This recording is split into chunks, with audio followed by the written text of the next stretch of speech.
Martín, buenas noches, ¿cómo estás? Buenas noches a ti, a Karen y a todos los amigos, cada vez son más, se les aprecia mucho. Fíjate, antes de entrar en el tema de... Enseña el pullover, que tú... Eso es, hoy es Memorial Day. Okay. ¿Para dónde está el letrerito? Ahí está. Ahí está con bien. Todos los caídos. Tú sabes que hoy a las 3 de la tarde es costumbre que se guarde un minuto de silencio. Ya nosotros no lo podemos hacer, ya pasó. Sí. A las 3 de la tarde, o sea, a las 15 horas, siempre en el Memorial Day se guarda un minuto de silencio. Y el Memorial Day, tú sabes que se llamó antes Día de la Decoración, porque se ponían flores. Después se llamó Día de los Caídos y se quedó como Memorial Day. Pero bueno, tú vas a hablar de eso, dijiste al final del programa. No nos vamos a adelantar. Mira, hay dos temas antes de entrar en la zafra y la contaminación ambiental que están muy relacionadas una cosa con la otra, fundamentalmente por la mano de Fidel Castro y sus ansias de grandeza. Ya tocaba hablar de los 10 millones, que quería hacer 10 millones, en resumidas cuentas no iba a cambiar nada porque el azúcar ya no se vendía en el mercado internacional. Ya no se le vendía a los Estados Unidos ni se cotizaba en el mercado internacional. O sea, tenía que vendérselo prácticamente a la Unión Soviética y a los países socialistas. Eso no iba a cambiar en nada la economía del cubano a pie como antes, que existía un diferencial azucarero. Fíjate, el azúcar que se hacía para cumplir la cuota primero en los Estados Unidos y la cuota interna. A las personas jóvenes hoy en día les cuesta trabajo pensar de que Cuba tenía que priorizar el consumo interno antes de exportar. ¿Por qué? Porque es que el peso es igual que el dólar, no había que jinetear el dólar en el extranjero. Y si tú el azúcar, la carne, el café, el tabaco, tú primero lo vendes todo en Cuba, ¿qué tú te estás ahorrando, Andrés? Te estás ahorrando el flete al país que tú lo mandas, te estás ahorrando los seguros. O sea que era más negocio que todo se vendiera en Cuba, lo contrario que pasa ahora. Ahora, lo poco que hay, algún camarón, alguna langosta, un poco de tabaco que se exporta, tienen que exportarlo porque si lo venden en Cuba, el peso cubano con el que lo puede comprar el cubano de a pie, no vale nada. Eso yo quiero que ustedes lo entiendan. ¿Por qué Cuba sí se exportaba de verdad lo que sobraba? Porque incluso era más negocio venderlo dentro de Cuba que mandarlo al exterior. Ubicados ustedes en esto, porque es que la mentalidad de los últimos 64 años es difícil cambiarla a una persona que no vivió esa etapa. Número 2, hay una operación que yo quiero destacar porque me la mandó un amigo, no sé si puedo decir su nombre. Antes de ir ahí, vamos a agradecer a Naivi Sotolongo, no sé si es Naivi o Naivi, me perdonará, a Naivi Sotolongo por su contribución. Adelante, ¿qué fue lo que te dijo el amigo? Mira, el amigo me manda un resumen que lo han hecho en video de una operación que se llamó Operación Pico, dirigida por Fidel Castro para bombardear la República Dominicana. ¿Cuántos de ustedes saben eso? Eso lo pueden buscar en los periódicos de la República Dominicana del año 77, que fue cuando ocurrió septiembre. Lo pueden buscar hay muchos documentales de eso. Pasó por encima de Luperón, una ciudad que se llama Luperón, que está al norte, bastante cercana a Puerto Plata. No está en la zona de la capital, que está en el sur. Pasó por encima de Luperón y rompieron la barrera del sonido que pusieron a los dominicanos en una histeria total. Adelante. Bueno, mira, siempre se habló de que la revolución de Fidel Castro era para ayudar y liberar a los países latinoamericanos, los países hermanos. Bueno, no hay un país más hermano de Cuba que Santo Domingo, que la República Dominicana. De ahí, los dos primeros lugares que coloniza Colón y donde llega la caña de azúcar a Cuba es de Santo Domingo precisamente. Y de la otra parte de Haití es donde nos llega el café a nosotros. O sea, dos rublos que desde el siglo XIX ya Cuba estaba exportando y resultaba una entrada. Bueno, era la mayor parte de los impuestos que recibía España, era por eso. España no se metía en eso después de la toma de La Habana de los ingleses, nosotros hicimos el programa, que Cuba empezó a comerciar con los ingleses, con Europa y después con los Estados Unidos cuando ya se independizó. Se exportaba ganado, se exportaba tabaco, se exportaba café. Cuba era el segundo después de Brasil, cuando aquello ni Jamaica ni Colombia tenían el café que tienen hoy. Era Brasil número 1 y Cuba número 2. Entonces, ¿por qué viene la Operación Pico? Hay un barco que se llamaba Jorge Pico, que era pesquero de la flota pesquera, esa que inconcebiblemente tú sabes que Franco le hizo a Fidel y que nunca se la pagó. Una persona tan anticomunista como Franco. No sé si pudo más. En los astilleros de Bilbao. Pudo más el gallego que el anticomunismo. La flota esa pesquera que le hizo a Fidel, ya vimos que cuando Chile, en el programa que hicimos del golpe militar que dio Pinochet a Allende en el 73, septiembre 11 del 73, habían estado involucrados barcos pesqueros que se acercaban a la costa de Chile y el objetivo era meter armas, porque Fidel estaba preparando a espaldas de Allende una milicia, un contragolpe, como con muchos guerrilleros, por eso de toda América, no solamente chilenos. No estaba el MIR solamente, ni el Partido Comunista, había gente, lo hablamos también en ese programa, de Colombia, de México, que luego fueron a trabajar a la escuela donde yo trabajé y donde tú fuiste algo. Bueno, ¿por qué viene la Operación Pico? Estaba de presidente en el año 77, septiembre del 77, Joaquín Balaguer, del cual tú has hablado mucho. Joaquín Balaguer al final tuvo buenas relaciones con Fidel, pero en el año 77, cuando cogen esos barcos en aguas nacionales de Santo Domingo, eran barcos pesqueros, tú sabes que lo primero que hay es que es ilegal que tú pesques en agua de un país. Estas aguas y esos peces le corresponden al país. Claro. Y hay un convenio y te dejan, pero tú tienes que pedir permiso. O sea, tú no entres en la casa de nadie si no tienes permiso. En este caso, los barcos pesqueros cubanos no tenían permiso. Pero Balaguer fue más allá. Y como sabía lo que había pasado en el 73, tú sabes que Balaguer como político se la sabía toda. Él sabía que en Chile habían entrado las armas y esas cosas. Y ya República Dominicana había tenido varias incursiones de guerrilla que salieron de Cuba. La última y la más conocida fue la de Camaño en el 65. Que Fidel la entregó a propósito.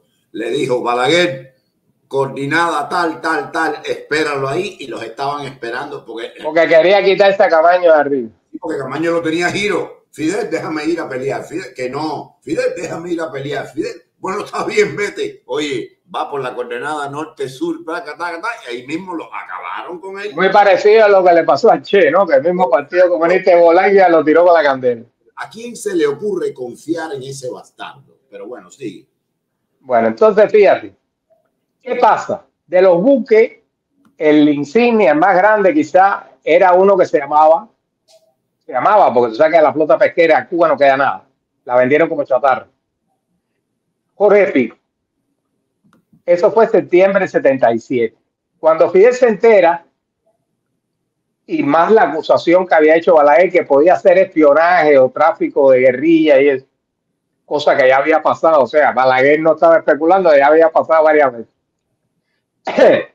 Fidel dice que eso a él no se le puede hacer, que eso es una ofensa a la patria una vez, y le ordena, fíjate, tengo los nombres apuntados, Camagüey, porque no. En aquel momento el general Francisco Cabrera era jefe de la DAFAR. ¿Qué cosa es la DAFAR? Defensa aérea, antiaérea de la Fuerza Armada. O sea, todo lo que tenía que ver con la aviación y la fuerza antiaérea, los cohetes, todo eso. El jefe de la brigada de los cazas de la base militar, el aeropuerto de San Antonio, era un teniente coronel llamado Rubén Martínez Puente. Y el entonces coronel Rafael del Pino, que ustedes saben que después Rafael del Pino, siendo ya general, deserta, se lleva un avión con su esposo y su hijita y llega aquí a los Estados Unidos, fue en el gobierno de Reagan. Tú sabes que Reagan le reconoció los grados de general. Rafael del Pino tiene un retiro puesto por Reagan de lo que gana un general aquí cuando se retira. Creo que son sobre $100,000 anuales lo que gana del Pino. Más o menos lo que tú ganas en un programa, algo así. Entonces, ¿qué dice Fidel? hace una maniobra militar por las bases militares que tiene, sobre todo en la provincia de Oriente, por Guantánamo y eso. ¿Sabes que como ahí en Guantánamo está la base naval de Guantánamo, Gitmo? Habían varias bases y había un aeropuerto militar también en Guantánamo. En Guantánamo la parte cubana. Entonces, él empieza a poner como si fuera una maniobra militar que se está haciendo, una práctica, tú sabes, un drill. Pero él le ordena a Rafael del Pino que era el que iba al frente, y eso lo cuenta Rafael del Pino también, o sea, un testigo participante. Esto no está inventado por nadie. Aparte que salió en los periódicos de Quiqueya, Santo Domingo. Él le ordena que primeramente 12 MiG-21 volaran sobre República Dominicana, porque el barco lo tenían en Puerto Plata. Esos 12 MiG, entre ellos el que se destaca es Del Pino, que los mismos pilotos lo dicen, porque Del Pino era un piloto tremendo, con tremenda destreza. Dice que vuela tan rasante a los hoteles y eso, que pensaba que se iba a llevar las antenas de televisión. Eso fue lo que dijeron. Rompieron los cristales. Tú sabes que arriba de una ciudad está prohibido romper la barrera de sonido. O sea, en guerra tú lo haces, en una guerra, si tienes que hacerlo. Pero romper la barrera de sonido se tiene que hacer afuera del país, en agua internacionales, cosas así, porque los cristales, entre otras cosas, no resisten esa. O sea, que romper la barrera de sonido es ir más de la velocidad del sonido, que son 1200 kilómetros por hora, algo así, un Mach. Cuando rompen, hay aviones que hoy en día hacen más de un Mach, 2, 3 Mach. O sea, rompen 3 veces la velocidad del sonido. Esos 12 MiG acabaron. Fíjate, en los hoteles se rompieron, en las casas particulares. Los dominicanos se asustaron porque nadie esperaba eso, ni el mismo Balaguer esperaba eso. Algunos hoteles que estaban llenos de turistas, los turistas se llamaron a la embajada americana porque se estaban quejando pensando que eran aviones norteamericanos que estaban haciendo una práctica militar. Ellos no concebían que eran MiG-21 de Fidel Castro. Esos aviones hacen eso nada más amenazante y regresan. Tú sabes que la aviación de Santo Domingo, eso en el año 77 y ahora no se podía comparar con el éxito que tenía Fidel en los 70, que de eso vamos a hablar. O sea que Fidel en el 76, es después del fracaso que tú mencionas de la zafra de los 10 millones, Fidel coge un segundo aire y en los 70 él se realiza. Él, acuérdate que se mete en Nicaragua, 79, 26 de julio de 79. Él se mete en Granada, él se mete en Angola, se mete en Etiopía. O sea, él en los 70 él se realizó como un Napoleón del Caribe. Y entre otras cosas, fíjate, ya estaba metido en Angola, estamos hablando del año 77, y él entró en Angola en el 75. ¿Cómo iba a permitir él que una islita de le cogiera un barco preso a él? Cuando regresan, Fidel da un ultimato al gobierno de Balaguer, le da un ultimato. Le dice, en 24 horas, si el buque pesquero Jorge Rico no ha sido devuelto, los aviones van a volar, pero no para romper la barrera de sonido. Van a ir con armas. Y las tengo aquí, las armas que tenían los 12 MiG en las misiones. Iban a llevar misiles K-13. Yo no sé qué tipo de misiles, pero son los misiles esos de aire, tierra, tierra, aire, porque se lanzan del avión. Llevarían bombas de 500 kilogramos y de 250 kilogramos. Y otros cohetes que se llaman de racimo, que es el que explotan y salen varios cohetes, porque la granada de racimo es que explotan varias, el cohete de racimo que se llamaba S-24. Todo eso era armamento ruso, soviético. Los mismos pilotos, incluyendo Del Pino, no querían hacer eso porque él le iba a dar la orden de que bombardeara las bases, o sea, los lugares donde en Santo Domingo, donde en República Dominicana, perdón, porque antiguamente se llamaba Santo Domingo y se me quedó lo de Santo Domingo cuando era muchacho, y las cosas de viejos es difícil cambiarlas, o sea, es República Dominicana, Santo Domingo es la capital. Le decían que era imposible un bombardeo de este tipo con bombas de 500 kilogramos, no de 500 libras, 500 kilogramos y de 250 kilogramos, racimos de cohetes, y esos cohetes aire, aire, aire, tierra, que nada más que impactaran en los campamentos militares. En todos esos pueblos, como tú mencionaste, que era de Puerto Plata y habían otros más, que, bueno, tú sabes que yo no conozco República Dominicana, todo lo que estaba alrededor de esos pueblos quedaban a merced de destruirse. Luperón, Cofresí y Puerto Plata. Bueno, esos tres pueblos, las bajas civiles, incluso hoteles donde estaban extranjeros, iban a ser tremendas. Y Fidel los dejó ahí hasta en un cable estado Pino, que era jefe del escuadrón. Él era vice jefe de la DAFAR, pero en ese momento era jefe de ese escuadrón de los 12 cazas que iban a bombardear Santo Domingo y que se muriera y que se muriera. Que dice el cable así: barco devuelto, lo estoy leyendo textual. Regresar el circo a las 14 horas. Cenén Casa Regueiro, jefe del Estado Mayor. Cenén Casa Regueiro fue el que firmó ese cable que le entregaron a Del Pino. Y lo tuvieron ahí hasta las 14 horas. Las 14 horas son las 2 de la tarde. De hora local. Cenén Casa Regueiro era a la sazón el primer sustituto del ministro de la FARC, de Raúl. En ese momento era jefe de Estado Mayor y primer sustituto del ministro. Como el Del Pino era el primer sustituto, o sea, era el subjefe de la FARC. Tenía 3 grados de coronel. Todo esto, señores, está narrado por Del Pino, igual que Del Pino dice que él vio, acuérdate que eso yo lo toqué en el programa de Camilo, de la desaparición de Camilo. Camilo vio, Del Pino vio la avioneta de Camilo Cienfuegos en el aeropuerto de Colombia, ¿te acuerdas? Mucho tiempo después que supuestamente esa avioneta se había caído. Al final esa avioneta dice que la desmantelaron, porque mucha gente reconocía que era la avioneta de Camilo. O sea, Rafael Del Pino, que era piloto, inmediatamente reconoció la avioneta que supuestamente se había perdido Camilo. Sin embargo, estaba estacionada ahí en Colombia. Entonces, que hay una versión que dijo Jaime Costa, que era uno de los de Granma, que él estaba en la Ciénaga de Zapata cuando esa avioneta aterrizó y que ahí fue que mataron a Camilo. En una casa, Fidel tenía una casa ahí en la Ciénaga. Nosotros hemos hablado de eso en programas anteriores. O sea, esto es una serie que nosotros venimos haciendo de los hechos más desconocidos.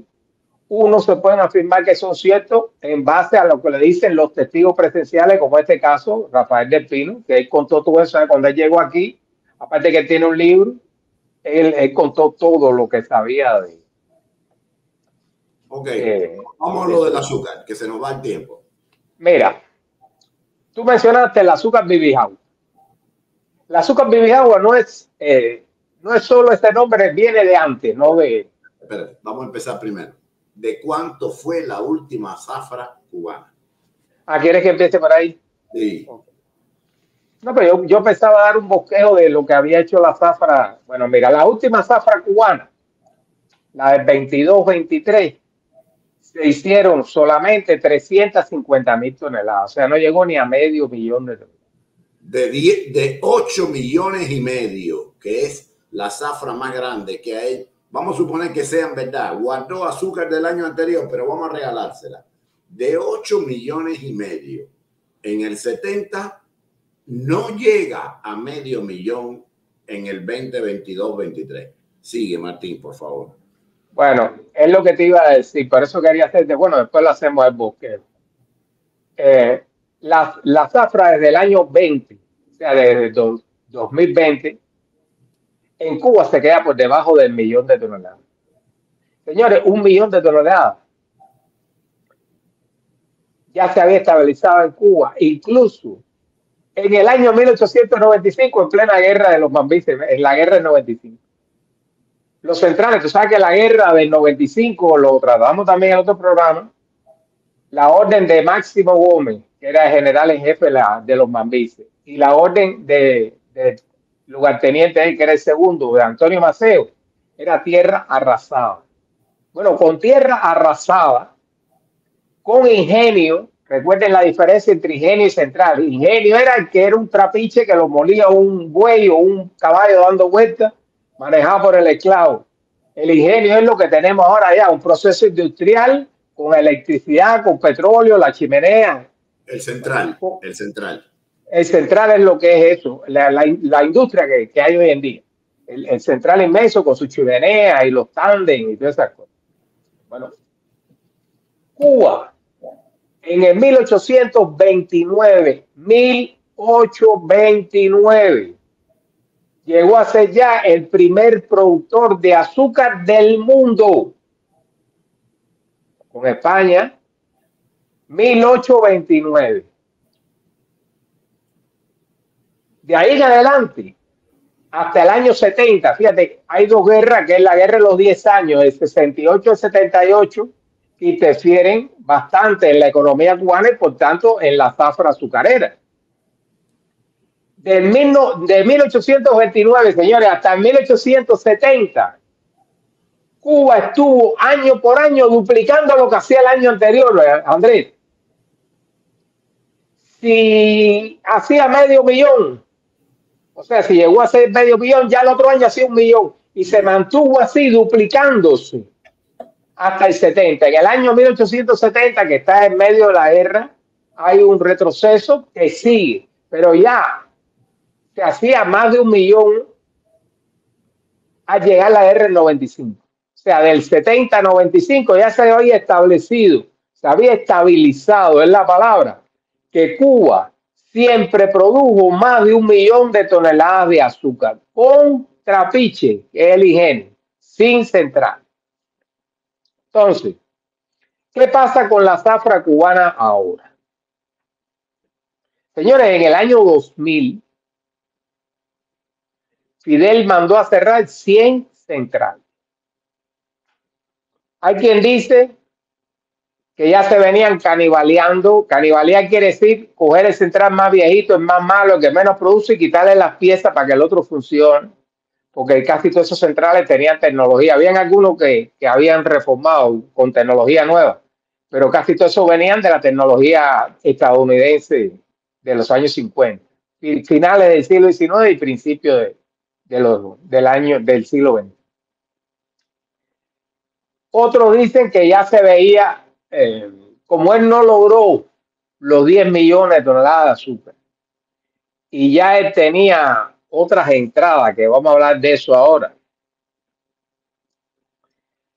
Él mandó a cerrar 100 centrales. De 161, hay una cifra que dan 161, hay otra cifra que dan 168. Pero en el año 59, cuando él llega, habían 156 centrales que murieron en esa zafra. Fíjense, la zafra del 59. Con todo lo que pasó en el 58, en el gobierno de Batista, yo hablé que en el 58, por los sabotajes, por los chantajes, sobre todo en Camagüey y Oriente, de los rebeldes que estaban alzados con Fidel Castro, del movimiento 26 de julio clandestino, se le cobraba el barato a todas estas personas. Julio Lobo lo denunció, que a él le pidieron dinero y los $25,000 que él dio no lo dio para ayudar acá, lo dio porque lo chantajearon. Le dijeron que le iban a romper el central, que le iban a quemar. O sea, el que no lo chantajearon, le rompieron, quemaron las cañas. Y la zafra del 58, igual que mucha de la economía, lo que es el turismo y eso, por las bombas que explotaron en los cines, explotaron en Tropicana. El año 58 fue desastroso. Por eso es que la gente se alegró también de que se fuera Batista. Porque pensaban que se iba Batista y ya venía otro gobierno que iba a ser igual que antes Cuba. La mayoría de la gente no es que apoyaran a Fidel ni que estaban en contra de Batista. Lo que estaban hartos de la situación, como yo, que no podía ir ni al cine porque me habían metido una bomba en el cine Trianón, que era del barrio mismo. Imagínate tú. Y habían metido una bomba en el Teatro América. Y habían metido una bomba en Tropicana. ¿Quién salía? Ya eso lo hemos dicho nosotros. A las 10 de la noche La Habana era una ciudad muerta. Yo vivía en la esquina de H23, por la calle 23, que es como decir aquí la calle 8 o Coragüey. No pasaba un automóvil después de las 10 de la noche. Entonces, ya desde el año 20, 21, 22 y al 23, ya se viene a hacer. Esta es la zafra más baja, señores, en siglo y medio. Hay que ir siglo y medio atrás en la República para tener unos números parecidos a 350.000 toneladas. Ahora bien, Andrés, ¿tú sabes cuánto hoy en día dan por la libreta? Te lo pregunto porque no lo sé exactamente. Por la libreta de racionamiento, ¿cuántas libras de azúcar le dan al cubano? Yo tampoco, pero tú verás como aquí nos lo van a poner ahora mismo. Eso debe estar, creo que son 3 o 4 libras lo que le dan al cubano al mes. Por mes. Bueno, para cumplir la cuota de lo que tienen que darle al cubano por la libreta de racionamiento. Señores, la libreta raciona, no abastece. El nombre de libreta de abastecimiento es un eufemismo de Fidel Castro para desviar, porque dice que todo el mundo comía igual, se abastecía la República, no había privilegiados. Bueno, la libreta raciona, no abastece, porque nunca abasteció ni en los mejores tiempos, ni en el 62, abasteció la comida para el mes entero. Siempre, nunca alcanzó la comida para el mes entero. Entonces, para cumplir eso que dan hoy en día, que serán 4 libras, vamos a poner, Cuba tenía que haber producido más de 400.000 toneladas. Eso implica que Cuba, para nada más darle la miseria de 3 o 4 libras, 5 libras, lo que le den a un cubano, tenía que haber hecho más de 400.000. O sea, está 50 o 60.000 toneladas por debajo del consumo mínimo interno. Dice Ariel que 3 libras cuando hay. Bueno, claro, pero 3 libras, dice. 3 libras, imagínate, yo pensé que era 4. Para darle 3 libras a cada cubano, y en Cuba lo que hay, ya hemos hablado del censo, ahí no hay ya ni 10 millones de habitantes. Tenía que haber hecho más de 400.000 toneladas. Ya no estamos hablando de exportar, ya no estamos hablando de venderla, los compromisos que tenga, porque me imagino que ahora tiene que algunos compromisos con Rusia otra vez con el azúcar, porque él está de luna de miel con Putin ahora. Bueno, va a tener que comprar azúcar para darle a la gente las 3 libras. ¿Y tú sabes cuántos centrales molieron? 23 centrales. De 161 que habían, de 156 que molieron en el 59, con todos los problemas del 59, lo que molieron fueron 23 centrales. Ahora, fíjate, ¿a ti te parece eso poco? Bueno, oye lo que te voy a decir. Esos 23 centrales lo escogieron y cogieron uno y centralizaron, y todos los pueblos alrededor tenían que llevar la caña ahí. Imagínate que el central estuviera en Marianao. Y entonces la gente de la Lisa, el Cano, la gente del Venado, la gente de la Víbora, la gente de Guanabacoa tenía que llevar el central, o sea, por zona. ¿Qué pasó, Andrés? Que en Cuba no hay combustible y en Cuba hay problema de transporte. Mucha de esa caña ni siquiera pudo llevarse a los centrales, porque a la hora de los mameyes, cuando la caña estaba cortada, no había gasolina. Y empieza a perder rendimiento. La caña, después de 24 horas de cortada, empieza ya a perder azúcar. Azúcar a montón. Al final, cuando lo muelen, el guarapo ese es aguachirri, ya eso no tiene azúcar. Entonces, fíjate cuántos disparates. 23 centrales, ya Fidel había quitado 100 en el 2000. O sea que eso se viene arrastrando. Ya desde el año 20 no se llegaba al millón. Y la zafra esta hay que ir 150, o sea, siglo y medio atrás para ver una cosa parecida a hacer 350.000 toneladas de azúcar. Ahora, pero si esto... ¿Qué cosa es el azúcar? Espérate, si esto a ti te parece disparate, de estas 350.000 toneladas, Andrés, que te molió, hay denuncias que en los centrales y en la línea de transporte, tú sabes, la línea de transporte que lleva el azúcar de central a donde vaya. Yo no sé quién es el que hace el acopio de los sacos de azúcar en Cuba, el Ministerio de la Industria Alimenticia. Alguien de eso tiene que ser. El robo del azúcar está pululo. Se están robando los sacos ya desde el mismo central. Claro, la gente está viendo que no va a haber azúcar, que ni las 3 libras que le van a dar. El azúcar es oro molido en Cuba, porque cualquiera persona, no solo para consumo interno, para hacer el café, ¿vale? Para hacer el café nada más y hacer una natillita o algo, ya las 3 libras no te alcanzan en el mes. Pero Tú sabes que hay mucha gente que vive en la economía por la izquierda, que le llaman cuenta propista, o en la bolsa negra, que hacen cake, que hacen dulce de leche, que hacen, qué sé yo, lo que, duro frío, lo que sea. Señores, esta gente va a necesitar azúcar. El azúcar se va a poner más cara que la langosta. Entonces ya ni esas 350.000 toneladas va a llegar a la población, porque ya se están perdiendo sacos a montones. Esa es la zafra de hoy. Fíjate, desde 1829 que Cuba fue el primer productor y se mantuvo así hasta el 58. Cuba fue el primer productor de azúcar de caña hasta el año 58. Entonces, ¿qué cosa es el azúcar bibijagua? Mira, el azúcar bibijagua no es de ahora nada más, eso viene de antes. No es de ahora con Fidel. El azúcar bibijagua era el azúcar que los centrales hacían por encima de la cuota que le ponían.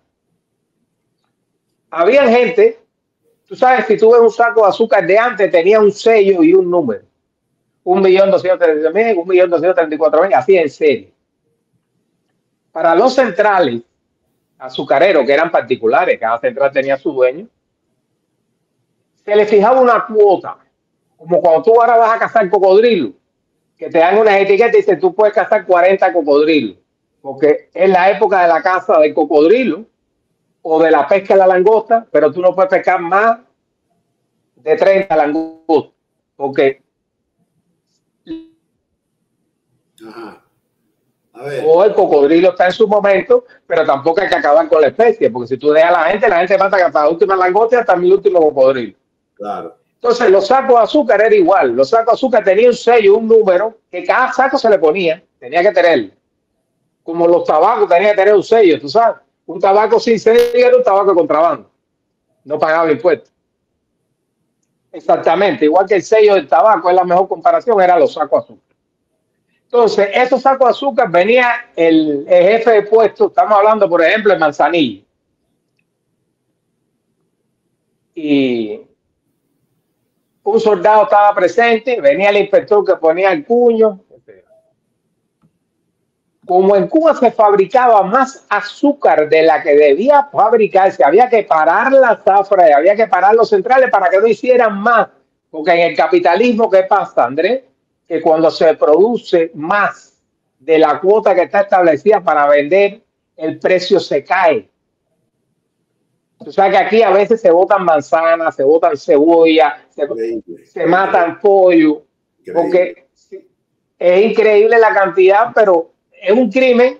Pero imagínate, tú no vas a criar un pollo, vas a sembrar manzanas para que después te salga tan barata que no te cubra los gastos que tú tuviste en alimentar ese pollo o de mantener ese árbol de manzana. Entonces, en Cuba se hacía eso, pero entonces los centrales seguían produciendo esos sacos que le decían azúcar bibijagua sin el cuño por la izquierda y todo el mundo se salpicaba. Debajo del agua. Pero fíjate, ahí sí todo el mundo se salpicaba. ¿Por qué? Porque este azúcar, por supuesto, el que la compraba sabía que era igual que el que compraba un tabaco sin el sello. Sabía que eso era contrabando, eso no estaba pagando impuestos. Eso era por la izquierda totalmente. Y todo el mundo se salpicaba. Mira estos datos, me lo digo a mí y quiero reconocerlo. Un amigo que espero que tú lo tengas pronto, un amigo que tiene 84 años, que fue preso político junto con nuestro amigo Saturnino Polón, que es el pastor, porque él es pastor, además de ser preso político, es pastor, Alcides Núñez. Espero que lo tengas pronto, porque las anécdotas. Alcides Núñez fue de la Guardia Rural. Entró en el año 58 en la Guardia Rural, en el último año. Porque su papá había sido guardia rural. Y el papá es el que hace esa historia de cuánto cobraban con el azúcar bibijagua, eso, todo el mundo. A él, que era el soldado, fíjate, el papá de él era el soldado. En los centrales, eso, cada uno tocaban con $100. $100 en aquellos tiempos. Estamos hablando de los años 30, 40.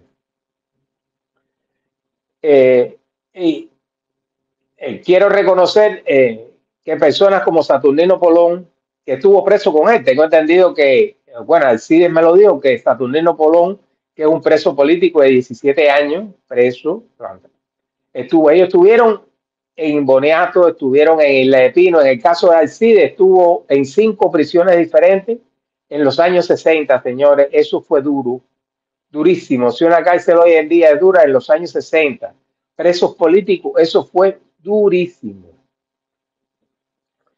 Y estas anécdotas, él va a tener un programa que va a ser tremendo, porque con 84 años está sumamente claro, igual que Polón. Polón me parece que es más joven. Pero Polón también tuviste los programas que ha hecho, que por cierto lo estamos extrañando. Hace tiempo que no viene Saturnino por aquí. Tienes que mandarle una invitación. No, Que se le extraña.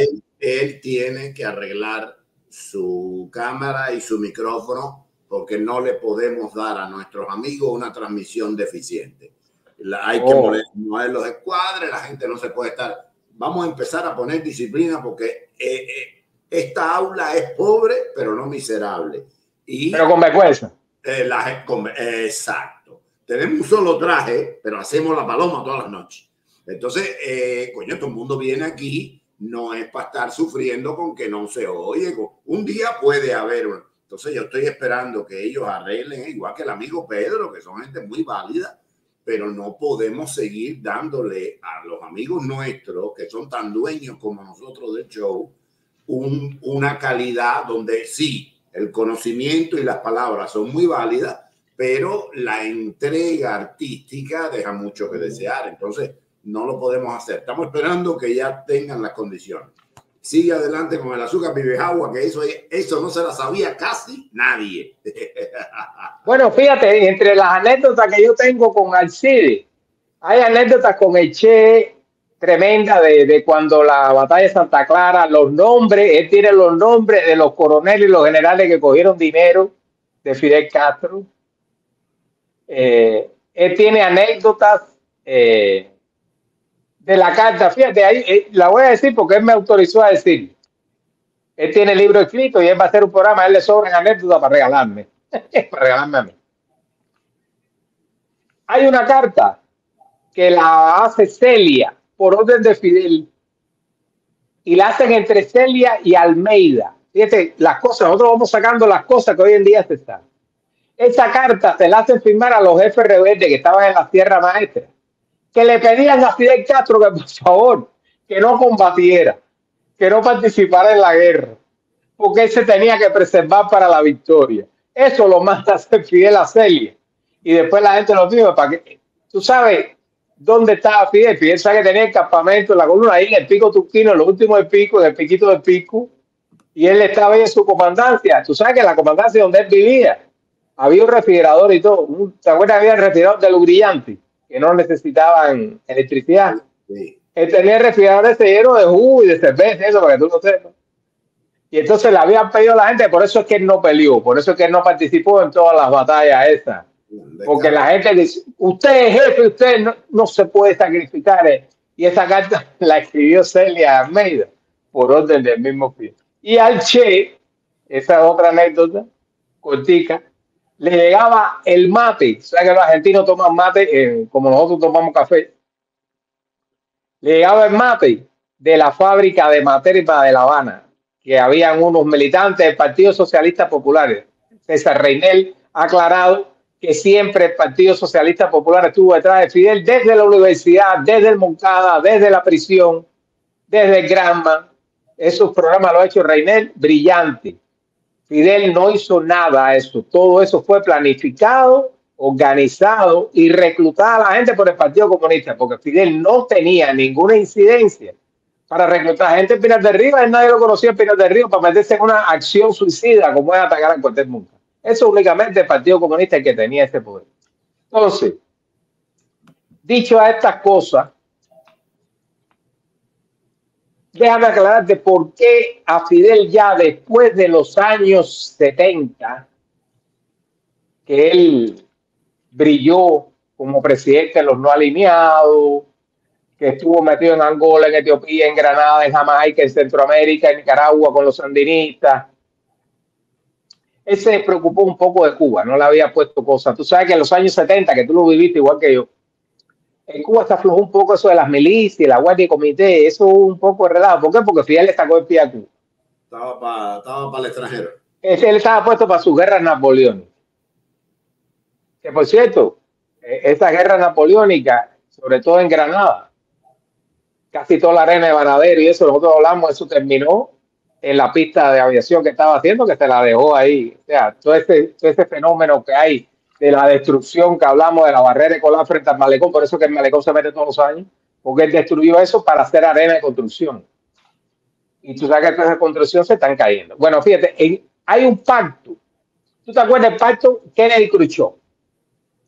El pacto Kennedy-Khrushchev se hizo en el año 62 en la crisis de octubre para que Nikita Khrushchev retirara los cohetes, las armas nucleares de Cuba, y Kennedy se comprometía en no invadir a Cuba. Ya había pasado Girón, no iba a haber no iba a haber un segundo Girón,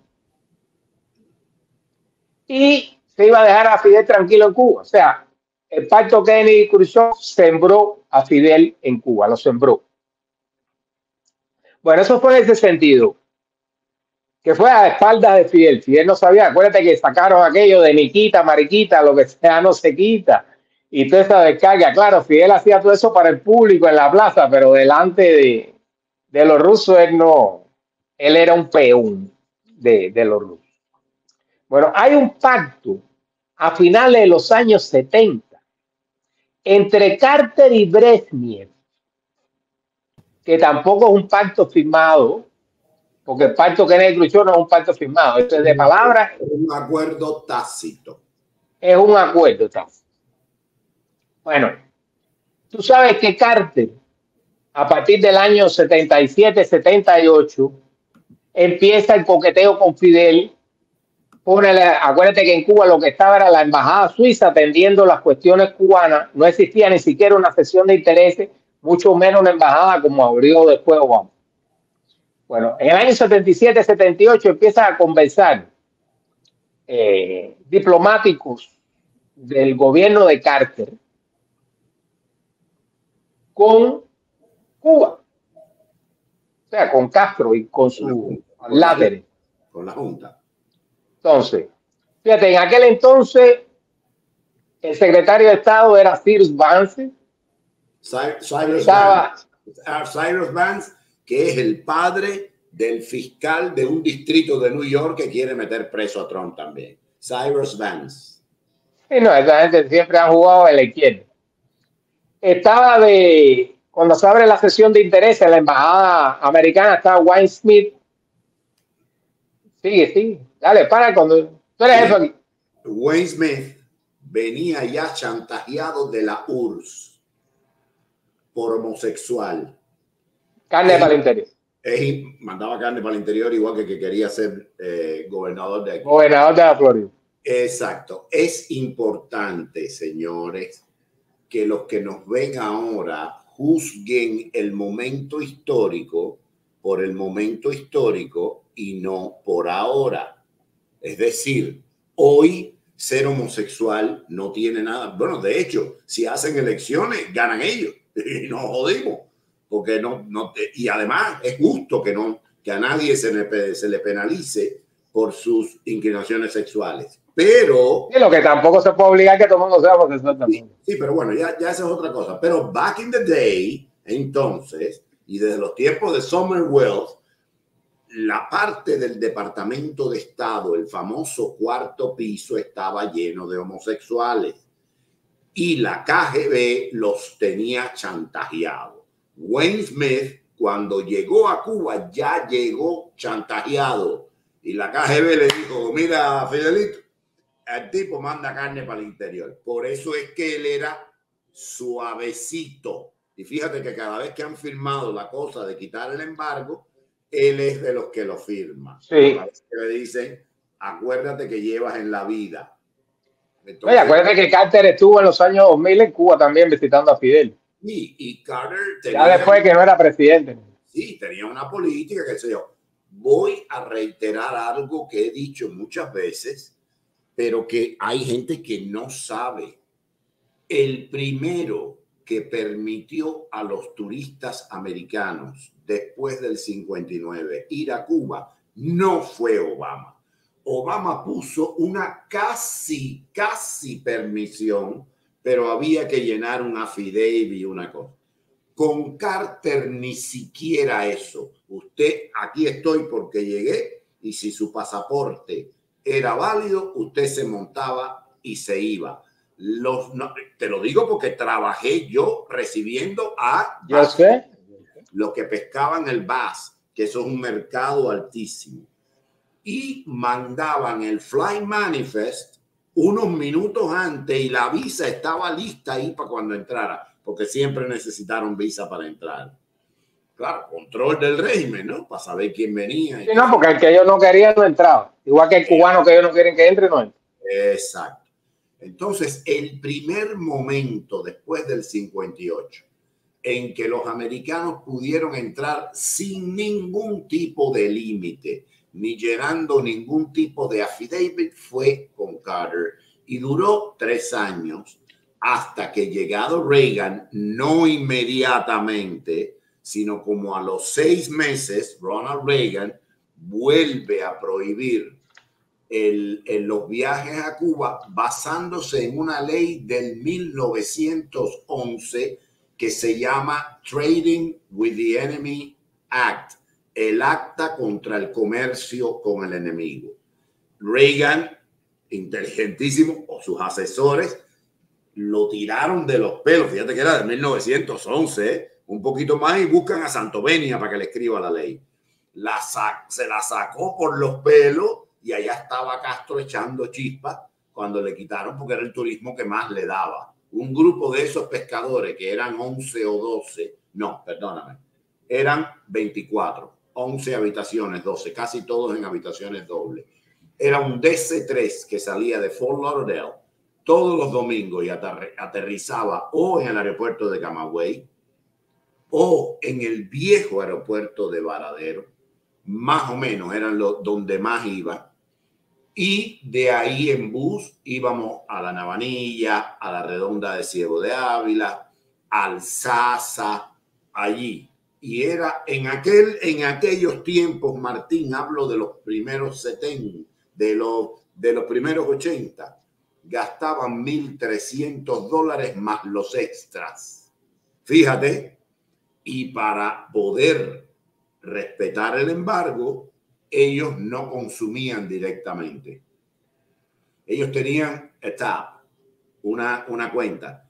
Las 3 comidas estaban incluidas, pero las bebidas no. Entonces había un bar boat que pasaba por toda la laguna y ahí ellos pedían margarita, lo que quisieran, iban firmando. El jueves, en lo que se estaba preparando el puerco, que le hacían un puerco exquisito, con comida cubana y qué sé yo, ellos iban y pagaban su cuenta.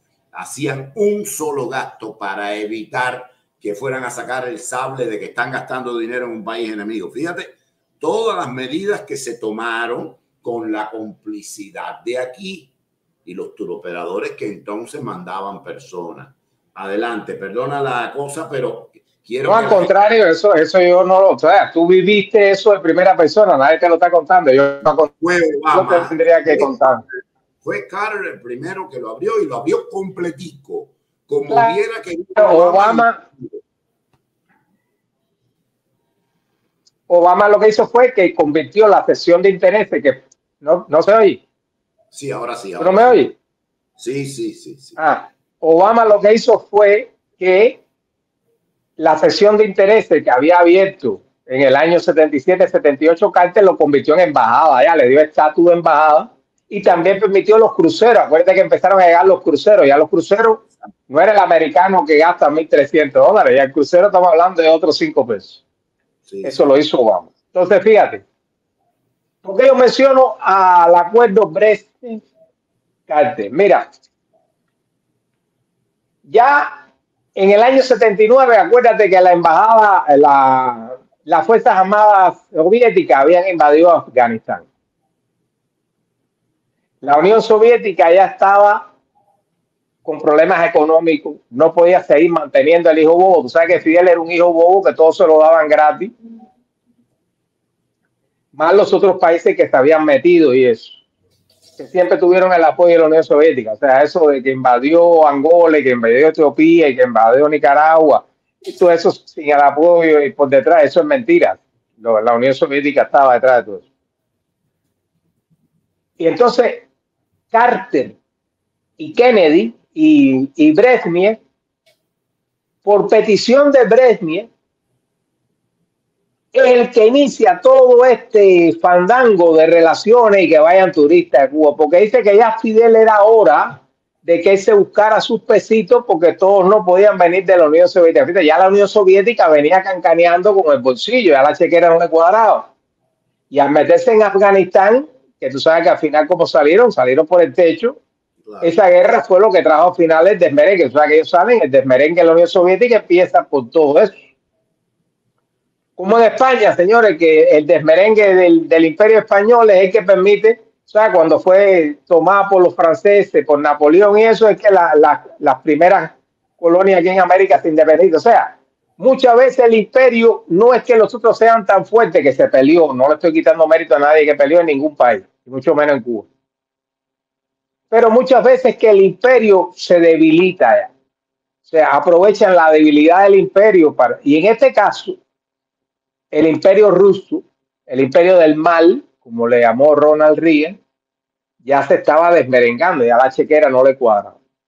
Fidel dicen que nunca estuvo de acuerdo al principio con permitir que la gente que se había ido volviera a Cuba, porque te acuerdas que a ti te ponían salida definitiva y tú no, hasta el año 78, 79, que regresaron los primeros cubanos como comunidad, ya no le decían apátrida, ni le decían escoria, ni le decían nada de eso, ya eran cubanos de la comunidad en el exterior. Eso fue prácticamente impuesto por Brezhnev, porque ya le dijeron que tenía que buscarse sus pesitos, o sea, ya tú eres mayor de edad, te puedes quedar a vivir aquí en la casa, la mamá le lava la ropa y hace la comida, pero tú tienes que salir a trabajar, papá, tú tienes que cooperar con la renta, tienes que cooperar con la comida. Al final, Fidel se dio cuenta que eso era un mal necesario, porque era un dinero que le iba a entrar. Por eso él ya después le fue sacando el pie al azúcar y eso, porque ya él estaba en otra cosa. Después vino lo del narcotráfico, usted sabe que sí estuvo complicado. Y hoy en día, tú sabes que Venezuela, que es el principal satélite de Cuba en América Latina, está acusado al gobierno de narcotraficante. O sea que ahí sigue entrando billetes de la droga. Mira, cuando dicen que la comunidad cubana en el exterior manda 2 y 3 mil millones de dólares, señora, a mí no me da la cuenta. No hay manera que un cubano que esté en España, que esté en Suecia, que esté en Miami, que 1 millón y pico, que 2 millones de cubanos, que son los que son, manden 2 mil millones de dólares. Andrés, yo no me lo creo. Eso ahí, igual que la construcción de hoteles. ¿Por qué hacen tantos hoteles si están vacíos? Porque ahí están lavando dinero. Ahí se está lavando dinero la droga. Ni los cubanos mandan 2 o 3 mil millones de dólares. Eso es imposible. Numéricamente no lo da. ¿Cuánto tiene que mandar cada cubano para que sume? O sea, 2 millones de cubanos para que sume. Mira, los mexicanos, los cuates, que aquí son 20 millones. Se calcula 20 millones más, pon tú los millones que tú quieras por la izquierda. Mandan esa cantidad a México a través de Western Union, de 3 a 4 mil millones. Y estamos hablando de 20 millones cubanos, de 20 millones mexicanos que están en los Estados Unidos. Cuba no tiene 20 millones de habitantes ni sumando los que están en Cuba. ¿Cómo va a mandar casi la misma cantidad de dinero que mandan los mexicanos? Pues Dios, aparte los mexicanos lo mandan aquí legalmente, lo mandan por Western Union. No le ponen esos impuestos, mandan los paquetes a precios normales, no le cobran la cantidad de dinero que le cobran a las libras aquí. O sea, y lo mismo en Haití, lo mismo en Argentina, cualquier persona que está trabajando aquí manda su dinero y manda sus paquetes por centavos. Yo conozco venezolanos que mandan la libra a 79 centavos, señor. Hay una cosa que quiero aclararle a Vasco Avalia, nunca sé si es Avalia o Avalía, creo que fue él que preguntó. Cuando yo hablaba del gasto de los pescadores del Bass, él me decía complicidad de la tarjeta. Yo le escribí que no, que había que pagar cash. Cash o traveler checks. Era la manera en que se podía resolver. Sí, cuando aquello no había tarjeta. Sí, no, sí, había tarjeta, pero las tarjetas americanas no honoraban sí, no, visa y eso. Por el embargo, entonces no podían hacer ni visa ni nada. Era todo cash pero como esa era una compañía especializada, además, para un americano que es millonario, ¿qué le importa llevar $5,000 en cash? No, no hay problema. ¿Y quién le va a robar los 5,000? ¿El otro millonario de al lado? No. Entonces, no había ningún problema. Ellos gastaban eso. Quiero aclararlo porque, vaya, somos muy críticos de lo que pasa en este país, pero tampoco quiero criticar cosas. Se respetaba en ese periodo los límites del embargo y por eso tenían que llevar cash o travel checks. Algunos que tenían, los que eran de Texas, que eran un poco cerca de la frontera, que tenían propiedades en México, llevaban la tarjeta de crédito mexicana y entonces con esa sí podían pagar, pero con la americana jamás. Adelante, Martín, síguelo. Mira, ya viendo el problema este de la zafra, que es un desastre, queremos caer en lo que es la contaminación que hay en Cuba, porque mira, Cuba va a tener un futuro, más tarde o más temprano va a tener un futuro. Yo no creo que esta gente y los ineptos estos que están ahora van a perpetuar eso por 64 años más. No me cabe en la cabeza eso. Problema de contaminación ambiental. Fíjate, tú sabes que los que más gritan de contaminación ambiental son los comunistas. Los comunistas, cuando no están en el gobierno, aquí, por ejemplo, que están en la oposición o en cualquier, siempre están arriba de la contaminación ambiental de los carros, del esto, del otro, de las industrias. Pero mira, en Cuba, los centrales azucareros, la suerte que son 23, nada más lo que es, son uno de los principales contaminantes del ambiente. Fíjate, en La Habana, que es donde yo estaba, yo hice un estudio que se me pidió, estando en Cuba, al Grupo de los Derechos Humanos, un estudio por mi cuenta, sin ningún tipo de apoyo científico. Yo estudié biología, por eso me gustaba hacer eso, pero no porque tuviera un apoyo científico, ni pudiera hacer muestras de agua. En el río Mendares, el río Quibú, son dos ríos que hay. El río Quibú, tú sabes que es de Mariana, pasaba por el Central Toledo, que creo que el Central Toledo ya no está, es uno de los que está cerrado. El Central Toledo ya no produce carne. Por el Central Toledo vertía todo el desecho del Central. Señores, los desechos del Central son tóxicos, todos. En el río Quibú, y el río Quibú iba a la playa. Yo una vez fui a la playa al Náutico con mi hijito chiquito en los años 80 y no pudimos bañarnos, tuvimos que virar para atrás porque el agua era como una sopa de chocolate. Y era que cuando el río crecía, porque había algo que arrastraba bien todo eso que botaba el Central Toledo, iba para el río y del río para el mar. Toda la costa esa que es Náutico hasta La Concha, Casino Español, Miramar, todo eso se contaminaba el mar, pero era un chocolate. En el río Mendares, ese es el Quibú, en el río Mendares habían 11 industrias, 11, que botaban los desechos al río Mendares. Por eso el río Mendares se puso que era negro, no tenía vida ninguna, no había vida ninguna, una pestilencia tremenda. Y eso empezaba en la papelera. Señores, la papelera, tú sabes lo que suelta como residuo entre las cosas que sueltan. Potasa. Eso es cáustica. Que con eso se hace la pulpa del papel. Entonces estaba, fíjate que recuerdo así de memoria. Estaba la papelera de Puente Grande, que ahí es donde empezaba. Pasaba por la cervecería. Una fábrica. La cervecería. La cervecería. La otra, la tropical. La tropical. Había una fábrica de acetileno y oxígeno, eso para soldar, esos gases que se usan para la soldadura. Todo eso para el río. Había incluso hasta la fábrica que procesaban los pollos, o sea, los pollos que iban a dar por la libreta, las plumas y lo que sacaban de los pollos para agua, para el río. Había la fábrica de espagueti La Pasiega, ¿te acuerdas de La Pasiega? De las pastas La Pasiega. Bueno, era una fábrica de pastas italianas, o sea, espagueti, macarrones, para el río también. Eran 11 en total. Ahora, todo eso terminaba en la bahía. Y el uso, que eso lo saben muchas personas. Desde que empezó el petróleo,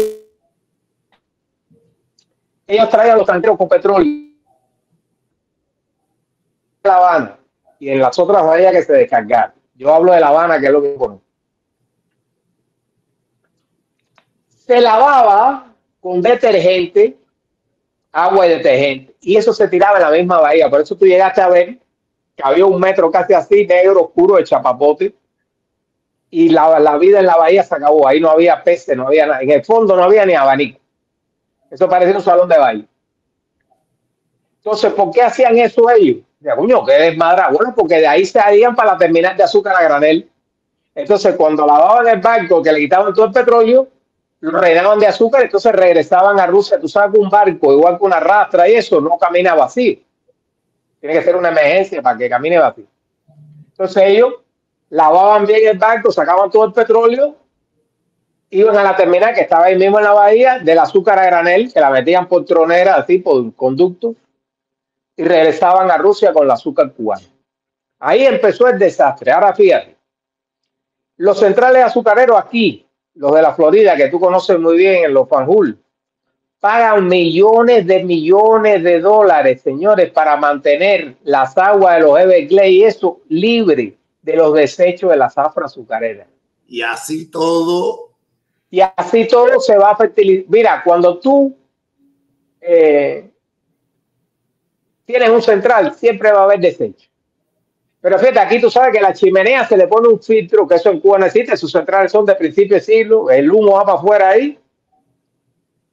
Central, para los que no saben, empieza la zafra con petróleo, pero ya después que tiene una suficiente cantidad de bagazo de caña, empieza a moler quemando el bagazo. Imagínate tú, el bagazo es más humo todavía que el petróleo, la ceniza y eso. Entonces, eso es lo que le llaman ahí en Cuba niebla. Los pueblecitos que están al lado de los centrales le llaman niebla negra. Entonces, muchas de estas cosas que pasan en Cuba fueron consecuencia de medidas tomadas por Fidel. Tú sabes que Fidel le dio, cuando le dio por sembrar café caturra. Oye, hay una luz, aguántame un minuto, porque hay una luz que está flashando aquí que me tiene loco, no me deja concentrarme. Espérate, déjame desconectar esta luz. Yo no sé si que se está fundiendo el bombillo. Vamos a quedar bien con quien te dije. Rápido. Vamos allá, Martín, dame un chance. Voy para ti. B. Charles Accounting. 305-685-2676. 305-685-2676. Planificación tributaria, tu tax return, nóminas o payroll, contabilidad y control económico. Te arman una compañía desde el embrión y además te dan consultoría de negocios. B. Charles Accounting, 305-685-2676. 305-685-2676. Se habla español. Ya estamos listos cuando quieras.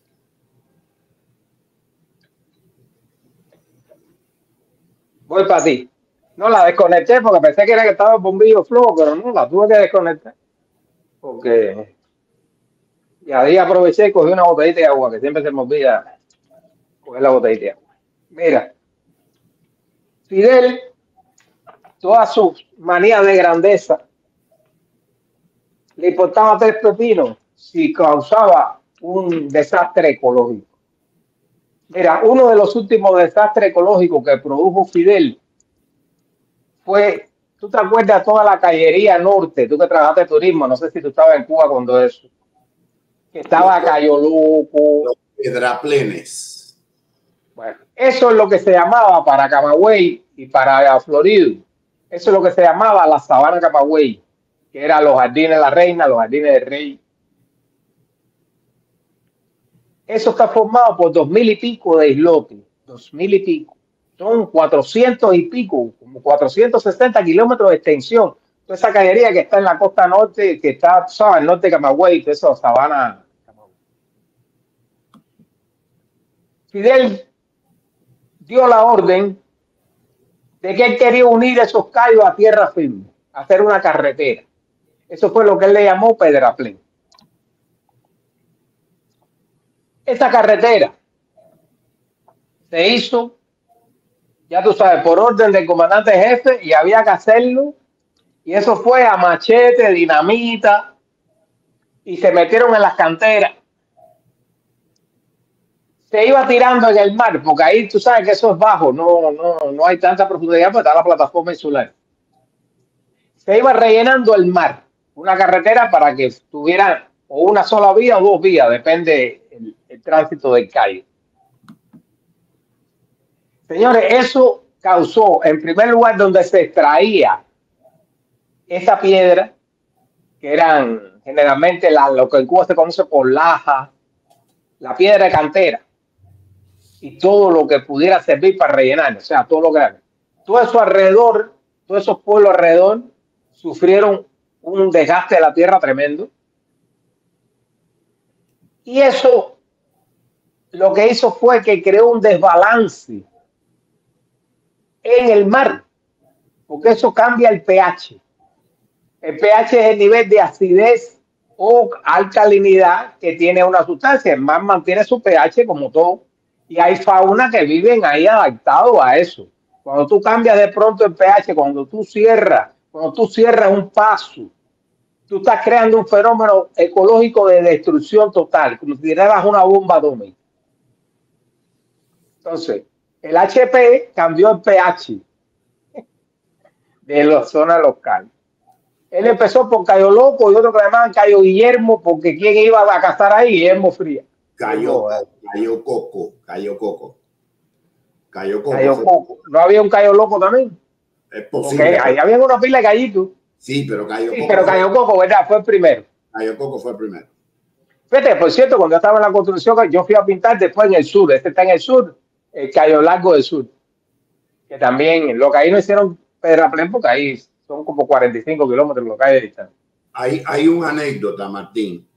Dímela. Un científico que advirtió que con eso ahí la corriente se iba a estancar y no iba a circular el plancton. Esa zona era riquísima en flamingos y no iba a circular el plancton, ese plancton que tiene ese color que le da el color al flamingo, a los flamencos, como tú lo quieras llamar. Alguien dijo, no, yo pasé por ese pedraplén y yo estuve en Cayo Coco cuando era de la Guitar Hotel de Española. Y para contrarrestar, lo que hicieron fue que cada no sé cuántos metros había como una cloaca y el agua pasaba. Pero ¿qué va?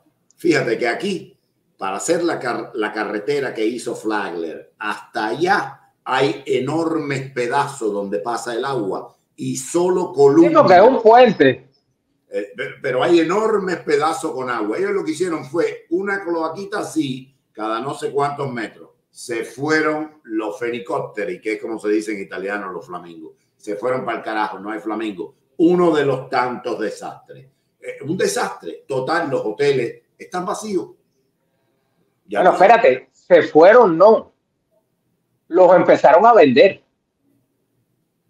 Vendieron los flamencos, los vendieron. Sí, los que quedaban, pero después no fueron más. Vendieron, claro. O sea, aparte, si no tienen comida, ¿qué van a hacer ahí? Fíjate. Eso fue un disparate de Fidel Castro de Nápoles porque quería hacer todo el norte ese de Camagüey, de la sabana Camagüey, de los Jardines de Reyes. Quería hacer eso. Dice que iba a ser el mejor y más grande centro turístico de todo el Caribe. Tú sabes que lo de él era la zafra de los 10 millones, la más grande de Cuba. Bueno, le voy a decir otra cosa que hizo Fidel. Fidel levantó una pista del aeropuerto. ¿Tú sabes cuánto cuesta hacer una pista en un aeropuerto? Porque una pista en un aeropuerto no es una callecita cualquiera. Tiene que tener ciertas condiciones para resistir para sembrar café caturra, señores, cuando él le dio por... ¿Te acuerdas cuando le dio por sembrar café caturra que tumbó kilómetros de naranjales, kilómetros de potreros, y era sembrar café caturra, un café que se daba al sol, no necesitaba que estuviera a la sombra como el café de la sierra y eso. Y al final había café. ¿Cuánto duró el café Caturrete? Porque yo no me acuerdo, eso duró un año, dos. Hermano, había que El cordón de La Habana, famoso este. La otra cosa que hizo Fidel fue despoblar también para la siembra de pangola cuando le dio por criar que iba a tener los F1, los F2, los F3 y iba a producir más vacas que como la ubre blanca, o sea, que hacía 1000 litros de leche diario. Todas las vacas en Cuba daban 1000 litros de leche diario y la leche iba a estar que se iban a bañar. Iba a ir Cleopatra a bañarse en leche. Iban veñando los toros también. Ya. Entonces, fíjate. Miren, con 3 datos, son 2517 islotes y cayos en esta zona del norte de Camagüey. 2517 islotes y cayos. Y son 465, exacto, lo que dije, 465 kilómetros de extensión. Fidel quería hacer, tú te imaginas que todos esos cayos que tuvieran potencial, oye, estamos hablando de esos 2517. Ponte una más que un tercio y se le ocurriera hacer eso. Eso era un desastre lo que iba a hacer ahí. No se iban a acabar los flamencos, se iban a acabar ahí a todo el mundo. Mira, otra cosa que hizo Fidel también, la caña, azúcar quemada. Señores, cuando tú quemas la caña de azúcar, en primer lugar al ambiente, sube todo a las contaminantes de cualquier incendio. Cuando hay un incendio, el contaminante es tremendo. Pero acaba también con la fauna de la zona, o sea, los animales más grandecitos, muchos mueren en los incendios, pero hay otros animales que no lo vemos, que son las lombrices de tierra, los microorganismos como bacterias. Hay bacterias, señores, que fijan. Mira, en la tierra hay 4: nitrógeno, fósforo, azufre y otro, que es la fórmula que tienen todos los hierro, que tienen todos los fertilizantes en el mundo. Nitrógeno, azufre, fósforo y hierro. Cuando tú acabas con esos microorganismos, estás destruyendo la capa vegetal. ¿Te acuerdas cuando en la escuela nos daban humus y mantillo?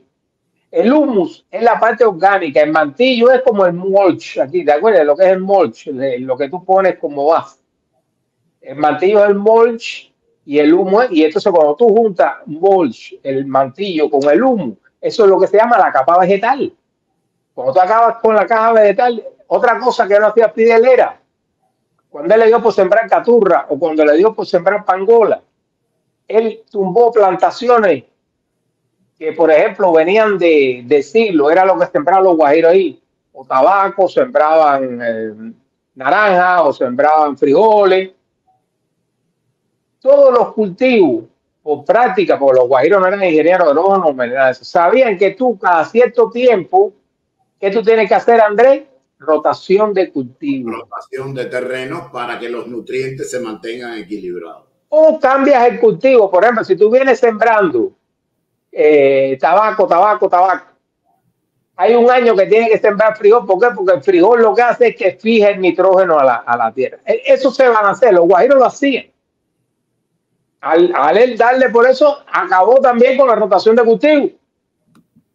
O sea que la mayoría de los desastres ecológicos, fíjate, Cuba en estos momentos, y voy a los datos porque no quiero inventar. Cuba, antes del 59, tenía 2 cosechas al año, en casi todo. ¿Por qué? Por el clima. Cuba hay parte que tiene tierras muy buenas, pero no se piense que era la tierra todo lo que era buena. En Cuba hay tierras muy buenas, hay tierras, mira, mejor tierra lo tiene Ucrania, lo tiene el Valle de México y lo tiene Canadá, que son los cerealeros esos grandes, que es las tierras negras que se formaron por el deshielo. O sea que hubo un tiempo de las glaciaciones, que se murieron los animales, se murió, o sea, congelación de la tierra, la glaciación. Y se murieron ahí todos los dinosaurios y se murieron todas las plantas que se dio. Eso se quedó ahí, que es lo que formó después el petróleo y todas estas cosas que sabemos nosotros. Estamos hablando de millones de años atrás. Esas tierras negras están en Ucrania, están en Canadá, están en el Valle de México. Cuba tiene tierras negras en algunos lugares, pero toda la tierra de Cuba no es buena. Tiene la tierra buena esa de Pinar del Río, esa es la tierra colorada que le decíamos nosotros. Pero en Cuba lo que tenía era, en primer lugar, la laboriosidad del cubano. Que no eran cubanos todos. O sea, había muchos gallegos, había muchos asturianos, había muchas de las Islas Baleares. Miren, Batabanó, la pesca de la esponja y eso era gente de las Islas Baleares. La gente no sabe, o sea, casi todo que eso tenemos que hacer un programa con el desastre en Batabanó. Entonces, un tercio de la tierra cultivable hoy en día, y a veces llega en algunos lugares hasta el 50%, está erosionada. ¿Qué cosa es erosionada? Que pierde el humo y el mantillo, no hay capa vegetal. ¿Por qué está erosionada, Andrés? Y además, en primer lugar, y además está salinizada, y en gran medida es porque cortaron el marabú de la costa, que sirve de protección, no solo el mangle. Perdón, el mangle, carajo. El mangle de la costa, que no solo sirve de protección para las especies más indefensas, porque los cocodrilos y eso no pueden, y la gente dirá, cocodrilo en el mar, sí los hay. Hay cocodrilo agua salada, ¿sí? En las costas, no en la profundidad. Entonces no pueden meter... No, pero hay cocodrilos que viven en agua salada, no todos son de agua dulce. Y no se pueden comer a los chiquitos, ni los tiburones, ni nada.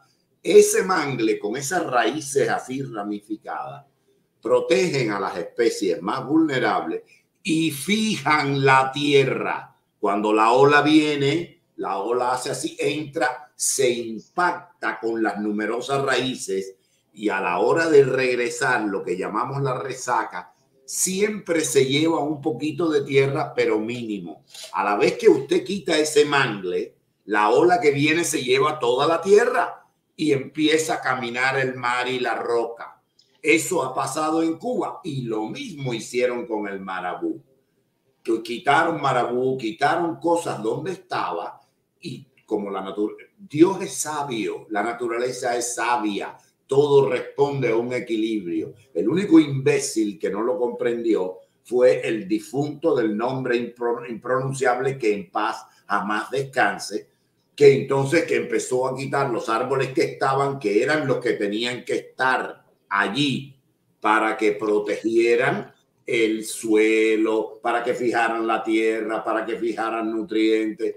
Entonces, esto ha hecho que en Cuba haya una enorme cantidad de tierra que yo no sé cómo los pesteagrajos van a comprar esa tierra o la van a arrendar. Sí, porque tú sabes que ahora regresa la pesteagrajo a Cuba, ahora con estos que van a... Sí, es un arriendo por 30 años. Hay que ver si Putin y Rusia aguantan 30 años más, porque... Sí. Eso de arriendo por 30.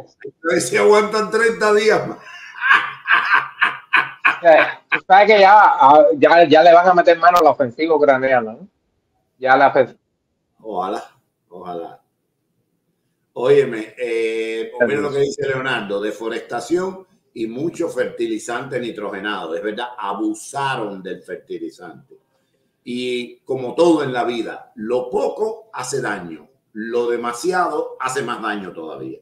Entonces, no, si tú en el jardín de tu casa tú abonas mucho, quemas las plantas. Quemas todo. La matan. Mira, fíjate. Adelante. ¿Qué otra cosa está erosionando o sea, ya tú hablaste de los mangles. Ahora, en mangle hay una cosa que se te olvidó. Hay una flora alrededor de eso, no solo en mangle, y hay una fauna que incluso y entran insectos, aves, no solo el cocodrilo y el tiburón. Son aves que viven en ese hábitat. Son aves de manglar. Y están protegidas por los mangles. Y entonces esta gente esos animales desaparecen. El mar entra, mira, ya hay lugares que en Cuba hay salinas. Tú sabes que había lugares en Cuba como en Guantánamo, por ejemplo, lo de la Virgen de la Caridad. Tú sabes que la Virgen de la Caridad, la leyenda de Capé, aparece flotando en el mar con los tres Juanes, porque ellos iban a buscar sal a la salina y ven a la Virgen flotando en el mar. Esa es la leyenda de que aparece la Virgen de la Caridad en Cuba, que era una salina que estaba ahí en la costa de esa zona. Bueno, ya en Cuba hay lugares que han entrado la sal a la tierra kilómetros, por haber cortado mira, no solo es el marabú, no solo es el aroma también. Tú sabes que no es lo mismo la mata de marabú que la mata de aroma, aunque son iguales, son plantas que son destructoras, porque avanzan con una velocidad. Pero en Cuba la han destruido. O sea, el gobierno este es peor que el marabú y que el aroma. Ha acabado con eso.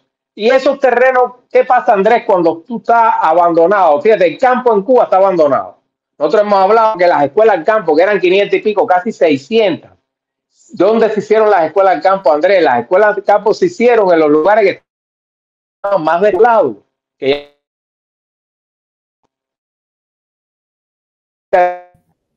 otros, porque tú sabes que con la revolución la gente dejaron el campo que no pagaba y la gente se iba a las ciudades. Nadie quería vivir en la finca que había tenido el abuelo allá atrás, en Remanga Guane, cuando se podía vivir para La Habana, se podía vivir para Santiago, para Camagüey, o para Santa Espíritu. Entonces, todos esos campos están abandonados. Cuando tú tienes un campo abandonado que no se siembra, ese campo, y de contra le corta la vegetación que tiene, pues se va erosionando. La lluvia, el viento, erosiona el terreno. En segundo lugar, la sal que tú entras. Ahora, la sal no solo ha salinizado el terreno, Andrés, ha salinizado las aguas subterráneas. ¿Y qué pasa? Que con esas aguas subterráneas de mala calidad, salinizadas y llenas de fertilizante, como dijo el amigo, es que riegan, o sea, lo poco que se siembra, se riega con esa agua. Imagínate tú lo que va a pasar. La bahía, los ríos, mira, el río tiene una cosa que también es un desastre ecológico. Tú sabes lo que es un estuario. Un estuario es un mini hábitat que se forma cuando el río desemboca en el mar. Ahí hay una parte que el agua salada y dulce, el río es agua dulce, el mar es agua salada. Cuando se forma un agua salobre, que eso tiene un hábitat. Ahí viven animales, viven insectos, viven microorganismos que están adaptados a vivir en el estuario, en la salida de los ríos cuando chocan con el mar. Nosotros hablamos en el programa anterior de las represas. Fíjate, en Cuba actualmente hay 239 represas. Muchas de esas represas le dio por hacer la Fidel y empezó a hacer represas, o sea que quedaron pueblos debajo de la represa. Fidel le dio casa en otro lado, empezaron a hacer, pero ahí la finca y eso quedó bajo el agua. Hay represas que no tienen con las casitas y todo. La represa, fíjate, ¿qué consecuencia de la represa? Que cuando tú represas el agua de un río, siempre se represa una corriente de agua. Tú acumulas en un espacio muy pequeño, como un tanque de agua, una represa es un tanque de agua gigante. El espejo de agua arriba es muy chiquito, ese paso se evapora mucho porque es agua inmóvil, no está corriendo. Ahí mismo crea también un efecto de invernadero. Fíjate, lo que critican los comunistas, se crea un efecto de invernadero por esa evaporación salvaje. Y por el otro lado, como tú cortas un río generalmente no hay río que tenga menos de kilómetros de largo, de nace a donde desemboca el mar. Tú estás cortando ese espejo de kilómetros y estás cambiando, ¿qué cosa? El ciclo del agua, Andrés. Evaporación, nube, lluvia. Quedaron sequía. Mira, hay represas que se tienen que hacer, por ejemplo, la represa Juve, eso para construirse en California. Se tuvo que hacer en agua. Hay represas, las represas no quiere decir que todas las represas son malas. Hay represas que se tienen que hacer para almacenar agua en lugares donde no hay agua, para poder vivir las personas y para poder regar. En California, casi toda esa parte de California, o sea que era desierto. Ahí hoy en día lo que son Las Vegas y todas esas cosas, ahí no había fuente de agua, tiene que venir de represa. Pero es que no se puede hacer represa tampoco para cumplir metas, porque a Fidel le dio por hacer represa, entonces quiso hacer represa en todos los ríos. Cambió el curso del río, cambió el ciclo de evaporación, creó un efecto de invernadero y destruyó los estuarios. La vida que estaba en esta parte, porque cuando, no es lo mismo a que venga un chorrito de agua. Ahí no vive nadie. todas estas cosas que están pasando en Cuba, muchos fueron que a nadie se le ocurrió contra ellos. Tengo un problema que te estás cortando, Martín. Vamos a tratar de hacer un wrap-up rápido para terminar, porque de todas maneras hemos cubierto bien, pero te estás cortando y no se te oye bien. No sé, parece que ¿cómo se llama? El internet no está bien allí en estos momentos. Haz un resumito rápido. Bueno, lo que tenemos para el futuro de Cuba es malísimo. Aguas, ahora se ve bien. Agua, camino y escuela. Agua contaminada tanto en las costas como en los ríos como en las bahías. Las aguas subterráneas contaminadas, las que quedan. Mira, se me olvidó, en los callos eso que hicieron, el agua, Andrés, la bombean hasta 60 kilómetros y se la quitan a los pueblos donde se la quitan. O sea, para mantener el hotel del turista, le quitan el agua al pueblo de donde sacan, donde está el manantial, donde está la fuente de agua que saca, sea una laguna, donde sea. Porque tú sabes que esos callos no tenían agua. Claro. Tienen que hacer un acueducto, o sea, con el Pedraplén tienen que hacer un acueducto también. O sea, están destruyendo también la vida de los pueblitos. Muchas de esas cosas fueron inventos de Fidel que ninguno llegó a nada, todo fue un fracaso. O sea, que Fidel prometía que iba a exportar más, en resumida cuenta, lo que se exportaba en Cuba ante la revolución, compadre, porque a ver que él prometía que sí iba a vender carne, en Cuba se vendía carne de 1760 y pico. Que iba a vender tabaco, en Cuba se vendía tabaco. Que iba a vender café, en Cuba se vendía café. Que iba a vender marisco y pescado, en Cuba se vendía marisco. O sea, él estaba prometiendo que para el 2000 íbamos a mantener lo que ya teníamos en el 58, por Dios. Entonces, ¿para qué tú viniste? Como el cuento del tipo sindicalista, ¿no? El tipo que fue el primero del sindicato que se graduó en Rusia. Y lo esperan en la CTC y el tipo empieza a explicar que con los métodos que él traía del sindicato de la Unión Soviética, Cuba iba así. Mira, en Cuba va a haber... Y se queda así, dice, para resumir, vamos a tener todo lo que había antes de la revolución. Vamos a tener todo lo que había antes. Porque es que lo que Fidel prometía no tenía Cuba allá. Claro. Entonces, bueno, espero que esas anécdotas, espero que venga el amigo Otero también, otro que tiene anécdotas bien violentas también, que creo que ya tú lo invitaste. Sí, casi todos. Me queda uno o dos nada más. Núñez, que son personas que vivieron en la guerra de la tierra, conocen anécdotas de Mepín, de Raúl, de Fidel, y cosas que no lo voy a adelantar, pero se van a sorprender. Okay. Lo vivieron de primera mano. Así que un abrazo para todos ellos, para todos los presos políticos que están vivos.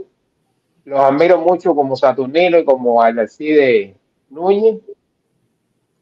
Y a todos los que están vivos de la Brigada 2506 también. De todo eso hubo muchos muertos que los recordamos hoy, que es Memorial Day. Todos los muertos del Escambray, todos los muertos de Girón, todos los muertos, los fusilamientos. Entonces los quiero mucho y bendiciones. Nos vemos hasta el próximo Tequi. Nos vemos la semana que viene. Un abrazo. Cuídate. Bendiciones. Buenas noches para todos. Bueno, estuvimos con Martín Sabater. Muchas gracias, Camagüey, por tu contribución. Estuvimos con Martín Sabater hablando de un tema. Yo sé que todos ustedes, bueno, no todos ustedes, los amigos que no son cubanos, los que no, o los que no jamás vivieron en Cuba, es muy probable que no tengan ni siquiera una idea de esto.